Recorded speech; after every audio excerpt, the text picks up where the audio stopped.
त्यानं आज आपण ह्या पॅकेटपासून असं काहीतरी सगळं बनवणार आहोत की लहान मुलांना ते खूपच जास्त आवडणार.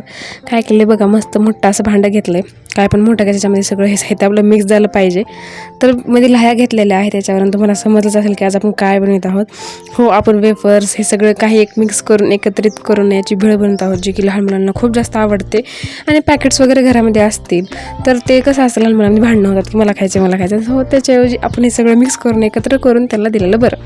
तर जेवढे जे काय माझ्याकडे वेफर्स होते, चिप्स, कुरकुरे, पंजाबी तडका, भुजिया वगैरे जे काय तुमच्याकडे आहे ना, सगळं त्याच्यामध्ये टाकून घ्यायचं बघा असं. आणि छान प्रकारे याला आधी मिक्स करून घ्यायचं. हे कोरडं जे आहे ते सगळं एकदा मिक्स करून घेतलं ना की बरं पडतं. नंतर मसाले तेल वगैरे टाकलं की मग नको वाटतं, मिक्स बरोबर होत नाही. नंतर मध्ये कांदा, टोमॅटो, कोथिंबीर टाकून घ्यायची.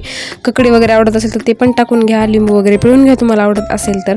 नंतर मग टाकलेला आहे मी घरकुल मसाला, म्हणजे गरम मसाला टाकून घेतलेला आहे. त्याच्यानंतर थोडं चवीनुसार मीठ टाकायचं, तेल टाकून घ्यायचं आणि सगळं एक जीव करून घ्यायचं बघा, पूर्ण मिक्स करून घ्यायचं. चाट मसाला पण टाकू शकतो आपल्या आवडीनुसार. आपल्याला मसाले जास्त आवडत असेल ते पण टाकू शकतो, किंवा जास्त तिखट पाहिजे असेल तर हिरवी मिरची किंवा रेड चिली पावडर टाकू शकतो. शेवटी तेल टाकून घेतलं आणि छान प्रकारे मिक्स करून घेतले. चिंचेचे पाणी पण टाकू शकतो, पण ते चिंचेच्या पाण्यानं कसं होतं ना, लाह्या ओल्या होतात, सो नाही टाकले, कारण तेल मी ऑलरेडी टाकलेलं होतं. तर मस्त आपली ही सगळी मिक्स भेळ एकदम रेडी आहे. खूप सोपी रेसिपी आहे, जास्त काही अवघड नाही आहे.